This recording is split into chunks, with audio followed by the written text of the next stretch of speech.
හොඳ PC එකක් තියෙන ඔයාලට ඊගාවට තියෙන ලොකුම ප්‍රශ්නේ තමයි ඔයාලගේ වැඩවලට සෙට් වෙන හොඳ මොනිටර් එකක් තෝරගන්නේ කොහොමද කියන දේ. ඔයා content creator කෙනෙක් නම් නැත්නම් video editor කෙනෙක් නම් නැත්නම් ඔයා games play කරන stream කරන කෙනෙක් නම් ඔයා කරන වැඩේ quality එක තීරණය කරන ප්‍රධානම සාධකයක් තමයි ඔයා පාවිච්චි කරන මොනිටර් එක. ඉතින් ගොඩක් අය මගෙන් අහනවා මචං මම ගන්න ඕන IPS එකක්ද නැත්නම් OLED එකක්ද කියලා. ඒ වගේම තමයි සමහරු කියනවා OLED තමයි ලෝකේ හොඳම ලස්සනම මොනිටර් එක කියලා. තවත් සමහරු කියනවා වැඩක් කරන්න නම් හොඳ IPS තමයි කියලා. ඉතින් අද අපි වීඩියෝ එකෙන් මේ දෙකේ ඇතුළාන්තේ හාරලා උස්සලා බලමු ඔයාලගේ වැඩේට සෙට් වෙන හොඳම මොනිටර් එක මොකක්ද කියලා. ඔයාගේ සල්ලි අපතේ යන්න කලින් මේ වීඩියෝ එකත් සම්පූර්ණයෙන්ම බලන්න.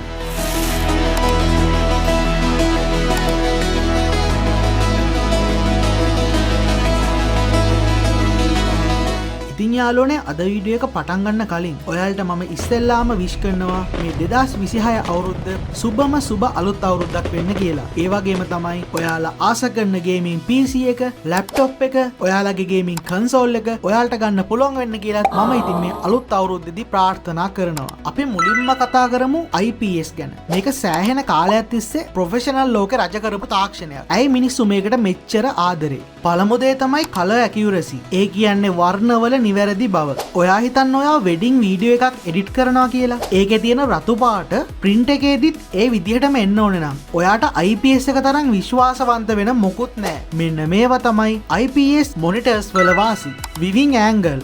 ඒ කියන්නේ ඔයා පැත්තකින් බලන් හිටියත්, කෙලින් බලන් හිටියත් පාටවල් වල වෙනසක් වෙන්නේ නැහැ. peak brightness එක. ඒ කියන්නේ සාමාන්‍යයෙන් දවල්ට එළිය තියෙන කාමරයක වුණත් IPS මොනිටර් එකක හොඳට වැඩ කරන්න පුළුවන්.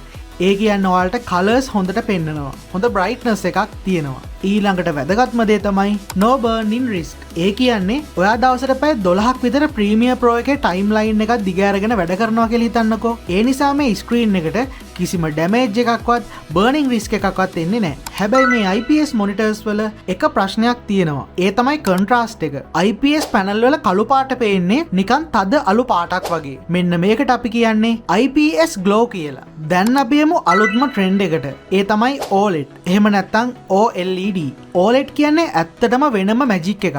මේකේ විශේෂත්වය තමයි self emissive pixels. ඒ කියන්නේ මේකේ IPS වල වගේ පිටිපස්සෙන් ගහන backlight එකක් නැහැ. මේ මොනිටර්ස් වල හැම පික්සල් එකක්ම තනියම තමයි පත්තු වෙන්නේ. ඉතින් අපිට මේ මොනිටර් එකෙන් මෙන්න මේ දේවල් බලා ගන්න පුළුවන්. මුලින්ම infinite contrast. ඒ කියන්නේ රූපයක කළු පාට පෙන්වන්න ඕනි වුණාම ඒ හරිය පික්සල් ටික සේරම නිවිලා යනවා. ඒ කියන්නේ ඒක නියම කළු පාට. ඒ කියන්නේ true black color එක පෙන්වන්න පටන් ගන්නවා. HDR experience.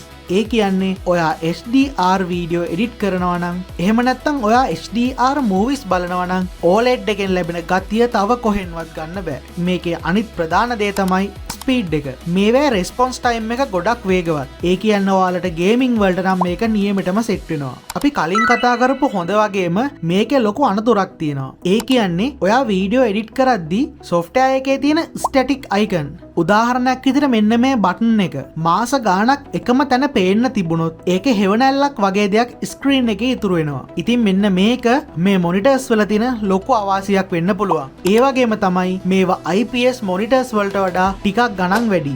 දැන් තමයි වැදගත්ම කොටස. ඔයා කරන ප්‍රොජෙක්ට් එක අනුව මේ දෙකෙන් එක මොනිටර් එකක් ඔයාට තෝරගන්න පුළුවන්. අපි දැන් බලන්න යන්නේ අන්න ඒ ඔයාගේ ප්‍රොජෙක්ට් එකට ගැලපෙනම මොනිටර් එක මොකක්ද කියලා.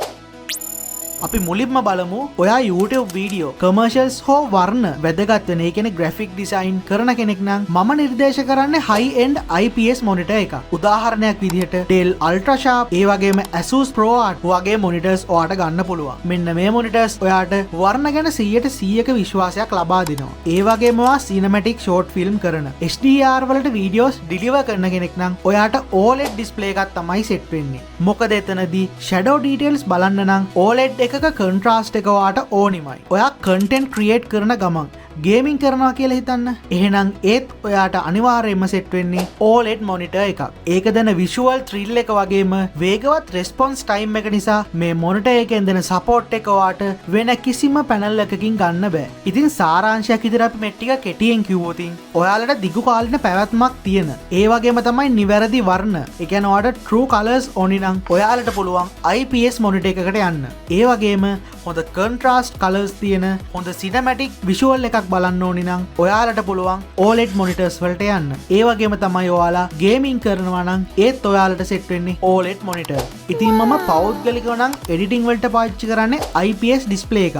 ඒක Asus ProArt display එකක්. හැබැයි මම කරපු වැඩේ ඉවරුණාට පස්සේ මම එක්ස්පෝර්ට් කරපු වීඩියෝ එක ගොඩක් වෙලාවට OLED screen එකකට දාලා බලනවා. මොකද අපිට ඒකෙන් බලා ගන්න පුළුවන් අපේ වැඩේ කලර්ස් කොහොමද quality ද කියලා. ඉතින් ඔයාලා හිතාගෙන ඉන්නේ ඔයා මොන වගේ මොනිටර් එකක් ගන්නද? ඔයා දැනට පාවිච්චි කරන මොනිටර් එකේ පැනල් ටයිප් එක මොකක්ද? පහලින් කමෙන්ට් එකක් දාන්න.